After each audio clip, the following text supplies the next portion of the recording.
Yulia, agree pendapat saya. Tadi saya sedikit ada penilaian bahwa ke Felix, saya merasa apa yang dia makan dan apa yang dia utarakan sepanjang 2 segmen ke belakang, itu lebih pembenaran apa yang personal dia lakukan. Menurut Yulia bagaimana? Felix, kamu percaya dengan konspirasi yang disampaikan oleh teman-teman kamu itu? Itu bukan konspirasi ya dok ya. It's not a conspiracy di mana Harvard Medical Researchers dibayar oleh sugar lobby industry. Tahu dari mana? I will show you the paper dok. Kayaknya mereka dibayar itu ada di dalam paper juga. Oh yes, ada paper trailnya. No. Dan itu dipublish di scientific journal ya dok ya. Ada penelitian. Ini bukan, I'm sorry jadi guys. dia menceritakan dibayar juga. Yes, ada paper trailnya. I can show you. Makanya gue bilang gue bakalan kirim papernya itu. Ini dipublish di scientific journal. Semua yang gue ngomong. Papernya ngomong apa? Papernya. Tanya Dokter Richard. Aku mau nambahin dulu sebelum next. Biarkan masyarakat yang menilai. Bagi kalian semua ya, jangan lupa beli kopi saya aja ya. Ini bisa meningkatkan kualitas laki-laki. Bisa tahan 3 hari. Beneran. Terus ya bisa tahan lama di ranjang. Enaknya itu ya, sudah keluarin, masih bisa lagi. Biasanya itu masih pengen, tapi nggak bisa lagi. Tapi ini pengen dan bisa lagi ya. Dan bagi kalian semua pengen mitra Gatot Kaca ya, boleh silakan aja. Karena saya dengar dari mitranya Gatot Kaca ya, 1 kali jadi distributor itu bisa untung 20 juta hanya dari rumah aja loh jualan. Kalian wajib. Dan enak lagi ini sudah BPOM, sudah halal MUI, dan kalau minum nggak deg-degan. Jadi kan kalau misalnya makan obat kuat lain deg-degan. Kalau ini kagak deg-degan sama sekali. Oke, kita akan lanjut. Pertanyaan pertama saya akan kasih ke Felix dulu. Siap. Ya. Saya ngerasa, ini kan kita kan berhak untuk menilai masing-masing. Makanya saya bilang perdebatan kita ini, saya pengen perdebatan itu berarti biarkan orang lain yang nilai. Walaupun ada base science-nya, kamu membawa warna baru, saya akui dan saya appreciate banget ya. Yulia dengan ilmu-ilmunya, saya appreciate banget ya, biarkan masyarakat yang menilai. Saya pun duduk di sini, saya sebagai yang nggak begitu ngerti apa-apa, saya duduk di sini, saya menilai. Tapi menurut saya, Felix, kamu lebih ke pembenaran apa yang kamu makan. Jadi apa yang kamu makan, apa yang kamu suka, kamu membenarkan hal itu. Menurut kamu bagaimana, Felix? Enggak, kalau menurut gue enggak sih. Kenapa? Kita permasalahan di Indonesia terutama ya, kita demonizing. Kita itu membuat seakan-akan bahwa protein hewani itu jelek. Jadi yang terjadi di masyarakat sekarang adalah stunting nomor 1. Dan orang nggak sadar bahwa obesitas itu adalah penurunan massa lean muscle mass, artinya penurunan massa otot. Jadi makanya kenapa gue fokus di protein, karena makin berumur kita protein sintesis kita makin turun, kita makin susah menyerap protein. Dan belum lagi kita balik ke masalah tadi, di Indonesia itu kita kekurangan makanan protein, stunting paling jelas. Jadi menurut kamu tidak pembenaran protein itu tetap terbaik? Yes, protein itu harus menjadi central. Saya akan pindah ke Yulia. Yulia, menurut kamu komposisi makanan yang benar soal diet itu apa sih? Yang kayak gimana sih sebenarnya? Yang paling utama, agree sama dia, protein. Karena protein dari bahasa Yunani artinya protos, yang ditranslatekan artinya utama. Berarti kita harus ingat kalau protein itu adalah makrogizi yang paling utama yang harus kita penuhin di kebutuhan tubuh. Oke, kebutuhannya berapa ini tergantung physical activity.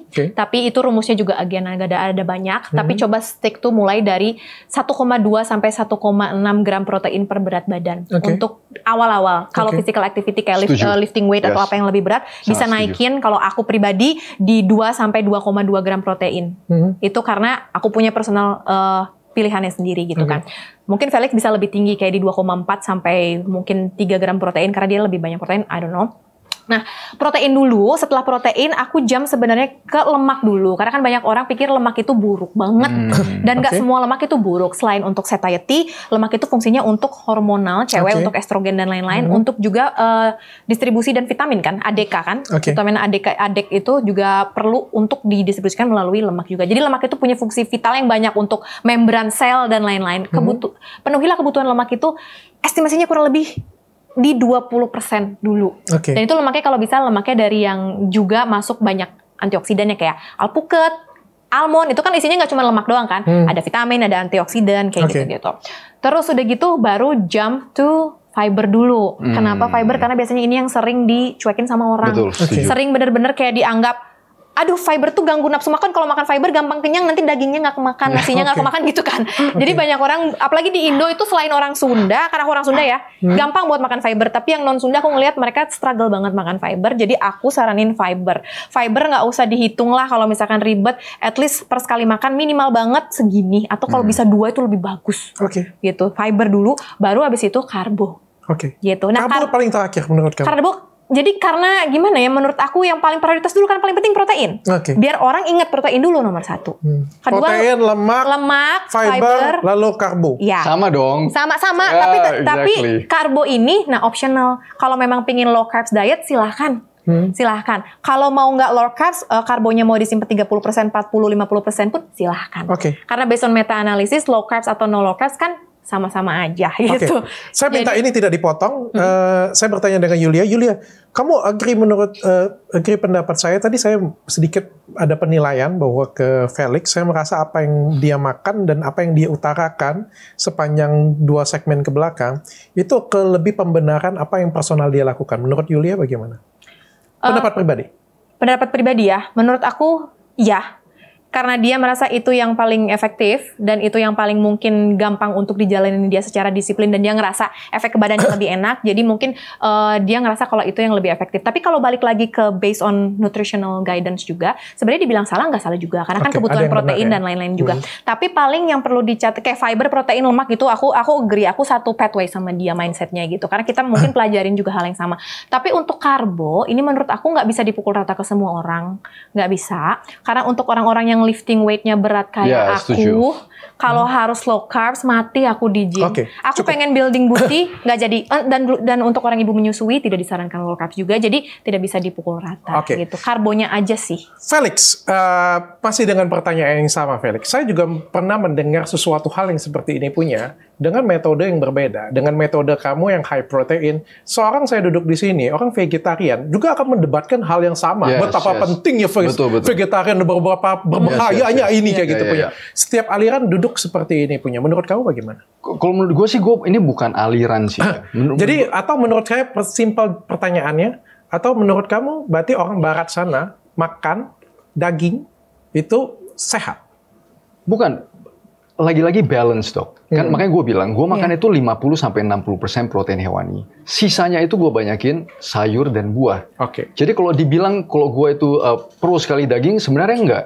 Karena itu based on 50-60% itu karena protein itu kita nggak bisa synthesize. Berarti balance ya? Oh balance. Kayak gimana ceritanya kalau misalnya orang tua aku nih, yang nggak bisa nggak makan nasi, bagaimana? Itu yang paling susah sih. Itu yang paling susah, itu pengalaman pribadi dengan akongnya gue. Exactly. Karena itu yang paling susah sih. Jadi kalau nggak makan nasi kayak nggak makan katanya. Exactly. Gak apa-apa, makan aja. Betul. Tapi kan it's fine. Ini start about addiction. Bukan, maksudnya karbohidrat apalagi orang tua ya. Kan maksudnya kita makin progresif, maksudnya makin tua. Kemampuan kita mengontrol gula darah itu kan makin turun dok.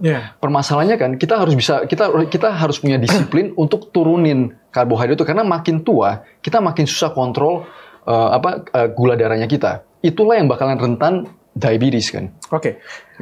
Yulia, badan bagus itu mencerminkan kesehatan. Kamu setuju? No.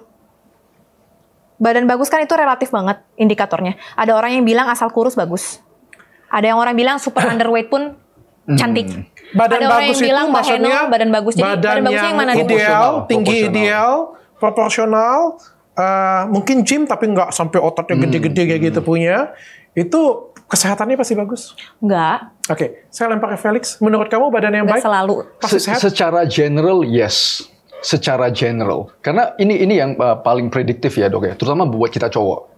Visceral fat, lemak di perut. Ini sangat-sangat prediktif terhadap diabetes, serangan jantung, semua metabolic syndrome. Yaitu di fat di bagian perut. Itu yang paling prediktif. Jadi menurut kamu kalau badan bagus itu mencerminkan kesehatan yang bagus? Itu akan sangat membantu. High possibility mungkin. Ada penelitian yang mengatakan bahwa kalau misalnya badan yang bagus atau misalnya bodybuilder yang PT-PT makannya juga proteinnya banyak, itu setiap kali dia membentuk otot dia, kolesterolnya pasti naik. Dan mostly mereka juga nggak makan fiber dan nggak makan yang lain-lain. Itu sih permasalahannya. Karena mereka artinya kalau saya ngomong seperti itu, artinya tidak begitu baik dong. Gimana? Makanya proporsional. relatif sih makanya kalau gue bilang sih proporsional. Kalau yang terlalu gede, massive, masalahnya kalau seandainya kalau PT-PT yang badannya gede itu kan pasti very berat sekali untuk organ-organ dalam itu kerja, salah satunya jantung. Maksudnya kan itu very well known. Kalau seandainya badan kita itu massive, pasti ada pembengkakan salah satunya. Itu salah satu resikonya sih. Jadi kita harus balik lagi, yang penting proporsional, dan yang paling gua jaga secara pribadi adalah perut ini sih. Ini yang paling, terutama kita cowok ya. Gue pagi-pagi itu bangun, gue selalu ngeliat. Makanya kenapa gue berbalik. Dulu, gue jujur dok, dulu gue calorie counting. Dulu gue itu calorie counting. Tapi begitu gue pelajari makin dalam, kita harus shift our mindset itu ke kualitas. Jadi kalau gue bangun pagi, gue selalu ngeliat di kaca, perut gue ini rata atau enggak. Begitu ada sedikit itu, berarti gue udah tahu, ini gue ada sesuatu yang kurang nih. Karena ini sangat prediktif. Dan itu kualitas kan. Kita fokus ke kualitas. Oke, berarti secara nggak langsung kamu juga menjawab pertanyaan saya, kalau badannya bagus juga belum tentu juga mencerminkan kesehatan juga ya. Belum, ya. Oke, Felix, ini ada pertanyaan yang video saya digoreng kanan kiri oleh orang lain. Kenapa nih? Yang pas sama ini. Iya, oleh PT-PT lain nih. Kita digoreng ya nanti. Udah Tapi pasti udah pasti. I'm sorry. Aku tuh dari kecil tuh diajarin oleh orang tuaku, ditakut-takuti lah, bahwa katanya lemak itu berbahaya. Dan bukan hanya di emak bapakku juga yang ngajarin, di sekolahku pun juga diajarin bahwa lemak itu berbahaya. Ya, tapi permasalahannya ini menjadi dibawa oleh tim Felix dan kawan-kawan yang segrup lah. Atau kamu sudah mulai tidak mengakui mereka lagi bukan grup kamu? Tribe Seria. Dan jujur gue belum pernah ketemu sih. Ketemunya di TikTok. Tapi saya melihat gue berteman semua Felix sih. dan teman-teman ini mengarahkan bahwa lemak itu adalah konspirasi. Oke. Landasan apa yang kamu bilang bahwa lemak itu tidak berbahaya? Saya bertanya landasan. Kamu tidak perlu menjelaskan teori konspirasinya. Oke. Gue bilang, kita ini tidak over consuming fat. Ini harus jelas. Kita di sini, kita tidak akan bisa makan satu lemak sebanyak itu, dok. Jadi, pada dasarnya, kita itu tidak over consuming fat. Permasalahan kita adalah, kita over consuming gula-gulaan. Itu nomor satu. Gimana kagak over consuming fat? Nggak agree aku nggak agree. Lebih lah. Lu tau gak? Gue kasih tau ya. Kalau harga pangan naik ya, yang mana yang di demo? Minyak! Enggak, permasalahannya dok. Permasalahannya waktu kita kan harus ngelihat komposisi secara total. Kita harus melihat komposisi secara total apa yang kita makan loh. Jadi kita nggak bisa bilang, karena banyak dan nggak banyak, itu kan tergantung proporsi di dalam Felix, satu piring. Menurutku makanan yang paling banyak di Indonesia ini adalah gorengan loh. Kalau aku pindah ke negara, pindah-pindah ke negara yang membedakan makanan di Indonesia dengan makanan negara lain adalah gorengan. Gorengan adalah tepung dok yang lebih banyaknya. Tepung itu yang jauh lebih banyak di gorengan daripada lemaknya. Jadi kita harus di barat itu tepung itu juga roti. Roti mereka banyak juga makan, lebih banyak dari kita. Oh exactly, makanya sekarang obesity level di Amerika mengerikan kan? Iya, di semua negara juga exactly. Kenapa obesity di Amerika itu mengerikan? Ya because of that, salah satu kontributornya. Kita akan balik lagi. Landasan apa yang kamu pakai sehingga kamu ngomong lemak tidak berbahaya? Kita harus jelas ya. Nomor satu, landasan gue karena kita bukan over consuming fat. Karena secara kalau kita minum lemak itu tidak mungkin lu bisa makan sebanyak itu. Karena itu bakalan mengaktifasi dan lu bakalan enek. Itu nomor satu. Terus yang kedua, lemak itu banyak jenis. A lot of different types. Jadi yang gua ngomong, kalau seandainya lu makan lemak yang sehat ya, yang dari natural products, itu aman. Kalau kebanyakan tetap semasa lu gak tadi natural product, susu natural product, keju natural product. Contohnya coconut oil, olive oil, bacon natural product. Iya, maksudnya begitu. Maksudnya tadi gua ngomong, maksudnya kayak bacon natural product nggak? Bacon, tapi karena bacon is fine. Bagi gua bacon is fine. Cuma itu permasalahannya lemaknya tinggi loh. Bagi gue permasalahannya di bacon itu adalah nitrites, preservatifnya permasalahannya. Bukan dari sisi lemak dan proteinnya. Lemaknya tinggi loh. Susu? Bukan dari sisi lemak dan proteinnya. Telur? Ya, that's fine. Gue makan kolesterolnya paling tinggi loh. Going back to makanya gue bilang permasalahan kita ini bukan over consuming fat. Aku boleh sanggah nggak sih yang ini? Kita terlalu kebawa ke fat. Padahal permasalahan utama kita belum menjawab saya landasan yang kamu pakai untuk mengatakan bahwa itu tidak berbahaya. Paling jelas adalah ketogenic diet. Oke, berarti Oke, itu ini personal. Boleh gak gue Kamu tidak jelasin? membawakan jurnal apapun, kamu bisa menyebut jurnal? Oh yes, ini tahun 1920-an dok. Kok jadi ke keto? Kan pertanyaan tadi bukan keto. Ketogenic diet adalah Felix, saya bertanya sekali lagi. kita ulang. Landasan apa yang kamu pakai sehingga kamu mengatakan bahwa lemak itu tidak berbahaya? Gua bukan bilang lemak tidak berbahaya. Gua bilang over consuming pasti berbahaya. Tapi secara pendasar, lemak itu tidak berbahaya. Kita justru butuh lemak.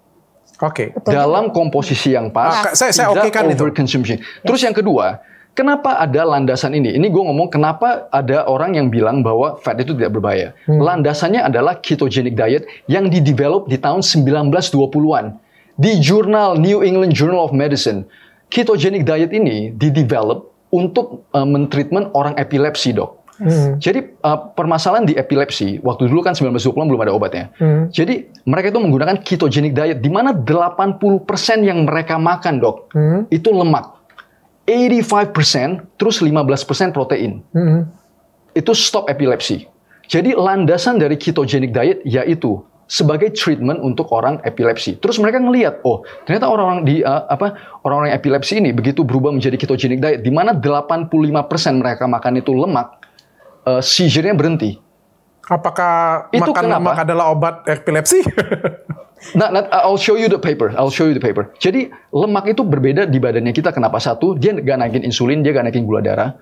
Yang ketiga, dia itu menggunakan ketones, menggunakan ketone bodies. Jadi yang tidak men-trigger seizures yang mereka di epilepsi. Oke, Tapi Yulia. naikin body fat juga, Yulia. sama aja. Yulia, Sindrom metabolik bisa naik juga. Oke. menurut kamu lemak itu berbahaya? Overkonsumsi yes. Yes. Karena lemak Apa bahayanya lemak? lemak itu pertama dia mudah terselubung, mudah bersembunyi. Jadi yang Felix bilang secara kasat mata tidak terlihat, yes betul. Karena 1 sendok minyak itu kan 15 mili kurang lebih. Itu 15 mili lemak dikali 9 kalori itu udah kayak estimasinya udah berapa ratus kalori itu? 100 sekian kalori, 150 lah hampir ya. Kita buletin aja ke atas. 150 kalori lemak itu bisa tersembunyi tanpa kita merasa. Kayak contohnya di nasi goreng. Nasi goreng lemaknya sama nasinya akan terlihat secara kasat mata lebih banyak nasinya, of course. Karena dia bentuknya solid, padat, dan menyerap air. Nasi kan menyerap air, makanya dia expanding. Dari volume kasat mata lebih gendut. Tapi minyak, sifatnya kan tetap, kalau minyak yang cair ya, itu adalah lemak cair yang bisa tersembunyi di mana aja. Dimasukin ke nasi goreng, 2 sendok minyak pun tidak akan terlihat secara kasat mata. Jadi kita bisa mengkonsumsi 300 kalori isi dari minyak tanpa kita sadar. Terhipnotis dengan visual appearance dari makanannya. Karena jumlahnya bisa bersembunyi di manapun. Karena minyak yang sifatnya liquid itu bisa tersembunyi. Memang berasa, tapi kita meskipun berasa berminyak, kita nggak akan tahu itu berapa jumlahnya. Susah untuk memprediksi. Kalau karbo kan dikunyah. Kalau liquid, minyak itu susah. Dan Felix tadi aku ngelihat dia lebih banyak pakai personal observation dari segi point of view mata dia doang, sedangkan aku menggunakan aku menggunakan statistik yang ada dari Amerika. Which actually 5 tahun ke belakang ini kalau nggak salah apa 10 tahun ke belakang konsumsi gula itu karena kan pajak gula dinaikin, ya, dan mulai banyak pengganti gula yang ya mungkin berbahaya lah kayak contohnya aspartam dan lain-lain itu. Tapi karena itu konsumsi gula itu mulai grafiknya begini kalau kelihatannya di situ. Tapi konsumsi lemak itu naik. Karena memang lebih banyak junk food yang digoreng yang ini segala macam. Again, gorengan iya dari kasat mata kelihatannya memang lebih banyak carbs-nya atau pisangnya, tetapi minyaknya itu bisa tembus sampai 100 kalori lebih. Nah, di situ. Terus apalagi tadi pertanyaannya, Dok?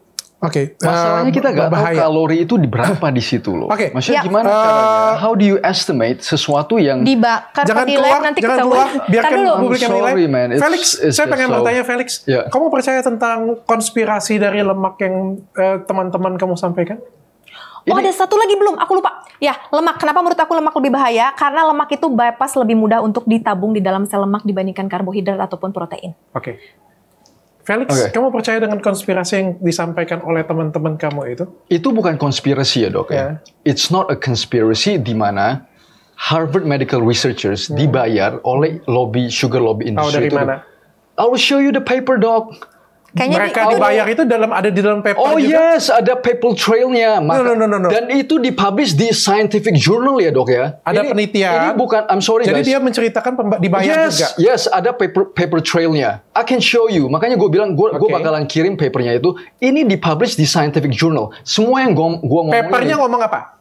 papernya di ngomong bahwa Harvard Medical Researchers dibayar oleh sugar lobby industry untuk tulis suatu review yang bilang bahwa fat is bad. Itu research atau berita sih? Research dok, dipublish di scientific paper. Sebentar, biasanya kan kalau research itu kan membandingkan.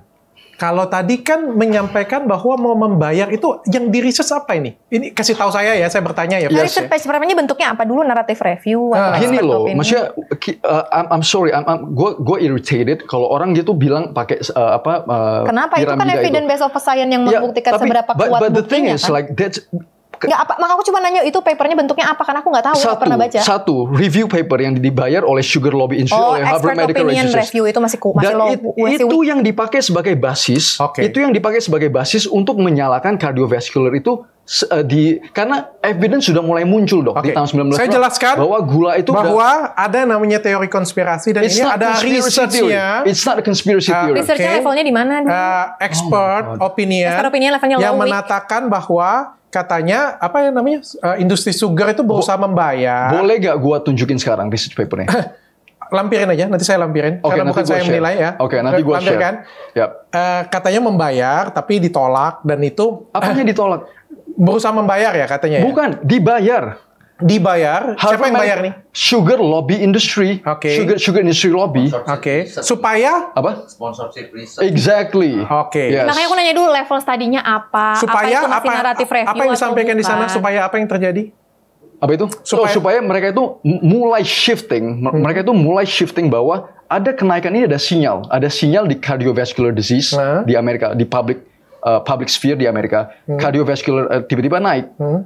Evidence sudah mulai menuju ke, karena kita tambahin gula di sereal, kita tambahin waktu tahun itu sinyal udah mulai naik. Tapi Harvard Medical Research ini dibayar oleh sugar industry lobby untuk bilang bahwa bukan karena gula yang ditambahin, Bukan karena gula. tapi karena lemak. Oke. Yes. Kita anggap itu benar, kita anggap benar-benar itu totally benar. Yes. Oke. Apa pendapat kamu dengan ratusan atau ribuan research lain tentang lemak tanpa sponsor apapun? Ini saya sudah bertanya dengan teman-teman SPJP saya, spesialis jantung paru, ya bahkan sampai ke organisasi dunia mereka.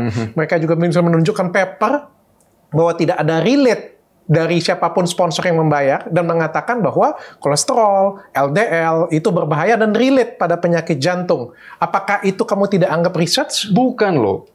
Lagi-lagi balik ke yang gua ngomong dok. Over consuming of fat. Segala sesuatu yang di over consume sudah pasti berbahaya. Oke, that's what, berarti kamu setuju dengan research itu, dengan penelitian-penelitian tersebut, kalau over kolesterol, over LDL akan pengaruh ke jantung, jelek untuk kesehatan kita. Oh ya, of course. Cuma permasalahannya dari LDL kolesterol itu juga banyak cabang dok. Oke, banyak cabang, contohnya di ApoE, ApoB, Yes. small density LDL itu juga banyak cabang. Jadi ini gue kasih, gue juga jelasin ya where I'm coming from. Dok tahu nggak ada definisi metabolic syndrome? Definisi metabolic syndrome ini dibangun oleh top cardiologist dan konvensi cardiologist di US dan di UK. Ini metabolic syndrome. Ada 4 kriteria metabolic syndrome. Ini dibangun oleh dokter kardiologis di dalam suatu konvensi ya dok ya. Oke. Jadi bukan gue yang ngomong. Ini 4. Nomor 1, visceral fat. Itu di dalam lemak di perutnya kita, waist circumference. Itu sangat-sangat prediktif terhadap metabolic syndrome. Terus yang kedua, trigliserida yang tinggi di atas 150 mg per desiliter dan HDL yang rendah di bawah 40 untuk cowok dan di bawah 50 untuk cowok. HDL. LDL itu cuma di side note, dok. Begitu ada trigliserida dan HDL ini sudah mulai out of whack, dia nanti di side note-nya sebelahnya. Oh, LDL begitu ini udah jelek, dia langsung bilang LDL ini harus dicek untuk ininya. Oke. Itu kriteria kedua. Yang kriteria nomor 3, insulin dan fasting blood glukosa. Terus yang keempat, insulin sama blood glucose, tekanan darah, Oke. hipertensi. Intinya kamu menyetujui juga bahwa Gua menyetujui. research yang sudah dilakukan oleh ahli ini juga benar. Yes. Bukan hanya research yang kamu percayain tadi. Oh bukan. Oke. Of course not. As a scientist dok, sebagai gue seorang published scientist, gue tidak mungkin discounted. Gue tidak mungkin mendiskount suatu research yang dibentuk. it's not my style. Oke. My Masalahnya style gua teman adalah kamu menggabungkan mengatakan dua. seperti itu. Temennya yang mana sih dok? Teman-teman kamu Temen-temen terus aku tuh Enggak, maksudnya- yang mana sih temennya aku nggak tahu sumpah. Gini loh, Yang mana dan sih? maksudnya jangan salah sih. Maksudnya yang mereka ngomongin bukan masalah Apa sih LDL. carnivore Yang- diet? Bukan. Bukan. Yang mereka ngomong itu konspirasi yang ada, Dok. Maksudnya Oke. scientific research di mana sugar industry lobby itu pergi bayar Harvard Medical Research. Itu fakta. Oke. Jadi itu yang mereka bilang. loh. Saya anggap aja itu fakta. Itu yang mereka yang Saya anggap aja itu Ya. fakta. Oke. Itu kalau di Netflix Please. ada namanya Please. dokumentaris yang What the Health ya, Ya. atau What the Food itu juga ngebahas tentang konspirasi Maksudnya study gitu please, tapi maksudnya ya. gue tunjukin ada paper Interesting. trailnya, ada paper trailnya loh. Oke. Yulia, Ya. Yulia masih makan gorengan nggak? Oh makan, tapi nggak overconsume. Again, Oke. Kamu merasa apa yang kamu makan sekarang sudah benar? aku itu nggak mencari kesempurnaan. Jadi 80% untuk kebutuhan tubuh, 20% untuk emotional need. Aku lagi kangen apa, aku pengen apa, aku penuhi Tetep ya jadinya. tetap tapi nggak overconsume. Walaupun menurut kamu nggak penting, misalnya kayak ciki kayak gitu punya nggak penting banget kan? Yang kan nggak wajib harus Tapi ada. tetap masih tetap makan. Lagi pengen makan tapi mindful, Oke, Indomie bukan emotional. Makan. masih makan. Oke. Tapi ya gampang reflux. Felix, kamu masih makan gorengan? Enggak, gue nggak makan gorengan. Totally. Enggak, kecuali kalau dimasak, contohnya ikan yang digoreng dikit, nah itu gue makan. Ya. Oke. Fancier gitu. Dan menurut kamu apa yang kamu makan sudah benar? Menurut Good quality ya. good quality. Good quality. Yang penting kualitas makanan yang kita makan itu bagus. Itu nomor satu sih. Itu Oke. nomor satu. Oke. Nomor 2 kalau dari aku. Nomor 1 kuantitasnya dulu jumlah. Kalau di piramida diet itu ada PhD namanya Eric Helms. Dia actually publishing piramida diet, nutrition pyramid. Itu di bawah itu kuantitasnya dulu. Jadi kamu mau maintaining, gaining weight atau losing weight itu adanya di jumlahnya dulu. Baru level kedua dan level ketiga itu ada makro dan mikrogizi. Nah itu baru yang masuk ke kualitas. Oke. Jadi berkesinambungan antara jumlah dan kualitas nggak bisa dipisahkan karena Tapi mereka bestie. kapan terakhir kali kamu makan Indomie? Bestie. Oh man, 5 tahun kali. 5 tahun yang lalu. Oh my 5 years, yes. Oke. That's Kenapa? personal Kapan terakhir choice kali kamu sih. makan ciki? Ciki, kenapa harus 3-4 ciki sih? tahun kali. Oke, apa potato Kenapa harus chips gitu. ciki pertanyaannya? Ya, gini ya, Dok. Iya, itu juga kan. Karena gue tahu historinya gue sih. Maksudnya di keluarga kan juga maksudnya ada yang kayak apa addiction dan segala macam. Jadi tendensinya gue, kalau gue makan sesuatu itu overeat. Jadi Oke. gue coba menghindari. Iya. Dia kayak biksu Personal sudah. choice ya. Enggak lah. Personal choice. Felix, pengolahan makanan menurut kamu penting atau enggak? Oh, very important. Very Pengolahan very important. Oke. Yes. Yulia, menurut kamu pengolahan Pengolahan makanan makanan penting. sangat penting. Ya, Oke. karena pengolahan juga kan mempengaruhi cita rasa dan Ya. keenjoyan orang bisa menikmati. Betul. High protein kalau dimasaknya nggak enak, Yes. dada ayam, Betul.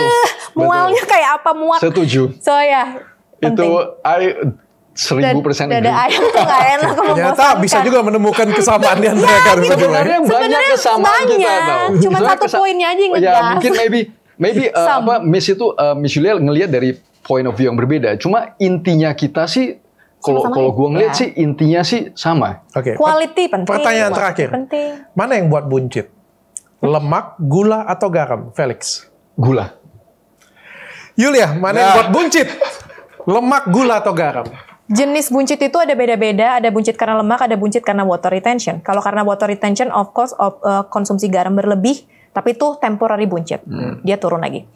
Lemak atau gula, yes dua-duanya kalau overkonsumsi. Karena lemak nanti akan bisa dirubah juga menjadi trigliserida dan ditaruh di mana? Di sel lemak. Oke. Sel lemak ada di perut? Ada of course. Gula overkonsumsi dirubah menjadi apa kalau nggak kepake? Glukosa udah, glikogen udah terpenuhi, gula-gula yang nganggur dikemanain? Fat cell juga. Jadi dua-duanya bikin buncit kalau overkonsumsi. Dan termasuk stres juga, right? Yes, Karena stres stress, juga stress. naikin glikogen, dimasukin lagi ke darah. Kalau nggak Betul. dipakai bisa ditransfer lagi nanti ke belly fat. Jadi nggak bisa cuman jawabannya yang mana. Sebenarnya banyak. Tergantung menjebaknya pertanyaan. Tapi kalau gue bilang sih gula sih. Kalau gue bilang sih gula. Ya. Oke, Karena thank you paling banget. mudah overkonsumsi. So, mau saya tutup ya? Ya, oke, Siap. Capek ya sudah ya? Ini udah tutup beneran apa ada segmen lagi udah? Tutup. Oh, udah tutup. Oh, thank you, Atau thank you. mau Yulia mau kasih pertanyaan terakhir? Enggak sih, paling aku ke kesimpulan aja untuk di penonton kalau boleh. Oke, Felix mau kasih pertanyaan ke Yulia? Pertanyaan jebakan? Gue sih gak ada sih. Maksudnya ini yang gue mau ngomong ya. Maksudnya kita Last statement Felix. Oke, last statement ya. Kalau teman-teman ngelihat ini mungkin perdebatan, kalau menurut gue sih ini perdebatan yang positif. Kita tujuannya itu sama. Maksudnya menyehatkan Ya. menyehatkan teman-teman. Karena kita ngelihat sih, maksudnya kita berdua pasti ngelihat masalah metabolik, masalah penyakit kronis dan segala macam itu luar biasa sekali peningkatannya sekarang. Apalagi anak-anak. Kemarin gue ngomong sama teman dokter juga, di anak-anak tuh diabetes itu bermunculan loh, yang seharusnya nggak ada. Jadi tujuan kita itu sebenarnya untuk membantu teman-teman itu make good decisions soal makanan, ngelihat dari sisi kualitas. Mungkin kalau Miss Yulia mungkin ngelihat dari sisi kalori, kalau gue nggak ngelihat dari sisi kalori. Oke, that's fine. Yeah. Maybe kualitas and quantity. Quality and quantity. Yeah. Terus yang ketiga itu dari gimana sih makanan itu berefek ke kesehatannya kita. Karena orang kadang ngelihat makanan itu ya makanan. Sebagai bahan bakar tanpa ngelihat bahwa makanan itu sangat-sangat mempengaruhi ke kesehatan umum kita. Sangat pengaruh banget. Sangat pengaruh banget. Julia, closing statement. Oke, buat semua teman-teman yang di rumah, aku cuma pengen kalian sadar dan tahu kalau kita beda pendapat bukan berarti kita musuhan ya, Felix. Jadi kalau kalian padahal memang dia musuhan. Enggak. Jadi kalau kalian misalkan di rumah beda pendapat sama teman atau apa, dibiasain pisahin antara perbedaan pendapat dengan permusuhan. Hating sama disagreeing is a different thing. Itu. Terus yang kedua, point of view yang aku sampein, jangan terlalu fanatik sama orang, karena kalau kita ngomong soal science atau study, aku sekarang ngomong gini, besok mungkin enggak. Kalau aku lebih menemukan bukti ilmiah yang lebih kuat. Felix sekarang ngomong gini, mungkin dia enggak. Jadi jangan pernah fanatik sama satu jenis klaim ataupun satu jenis orang. Fanatik sama aku doang percaya. Pokoknya Felix nggak didengar. Felix doang dipercaya, aku nggak didengar. Itu jangan kayak gitu, karena nanti itu merugikan diri kalian sendiri. Gitu. Jadi open minded dan double check sendiri, itu kewajiban kalian, karena itu badan-badan kalian, tubuh-tubuh kalian tetap punya tanggung jawab untuk double check. Aku bisa ngomong apa, Felix bisa ngomong apa, tanggung jawabnya ada di diri kalian sendiri. Kayak gitu. Dan perkembangan diet itu berkembang terus, tapi aku pengen kalian ingat kalau kalian juga adalah makhluk psikologis. Jadi jangan cuman ngejar berat badan ideal atau badan bagus, tapi terus nyemplung ke eating disorder. Hati-hati, karena kita hidup cuma sekali. Badannya sehat, kalau mentalnya nggak sehat, at the end, badan kita akan mengikuti psikologi kita akan mengikuti badan, itu satu siklus yang saling berhubungan. Jadi, bijaksana aja. Oke, luar biasa banget Felix, Yulia, thank you so much sudah datang ke sini. Felix, saya tiba-tiba ingat pertanyaan terakhir saya. Siap. Ada lagi. Kamu jualan propolis? Yes. Propolis kan manis. Itu glycerol. Itu dari glycerol, itu bukan gula. It's glycerol, it's a different type. Oke, itu dari apa? Dari minyak sawit. Are you sure about that? Yeah, of course. Ya iyalah. Julid. Aku jual buku nggak, Mas? Biasa harus hati-hati ya. Iya, ini jebakan ya. Jebakan Batman. Jebakan Batman. Thank you so much ya, thank you so much. Thank you so much, Dok. By the way, Really kalau appreciate misalnya pemanis kayak apa tuh namanya kalau stevia. Stevia, kalau gue sih lebih pro ke stevia sama aman. Ya, kalau gue sih betul-betul pro stevia sama stevia aman. Stevia tadinya sampai sejauh ini belum ada yang memberatkan kalau itu dan kita harus melihat dari sejarah penggunaannya, Dok. Makanya gue setuju kalau kita itu selalu melihat ke belakang. Stevia itu dipakai di indigenous Amazonians, di orang-orang asli di Amazon, tanamannya itu dipakai emang untuk herbal tea. Dan itu bagus ya? Kalau in my opinion. Kebetulan minuman kolagenku pakai stevia. Best. Jago. Gak ada yang ngalahin. Untung gak sorbitol isinya. Gak ada yang ngalahin emang.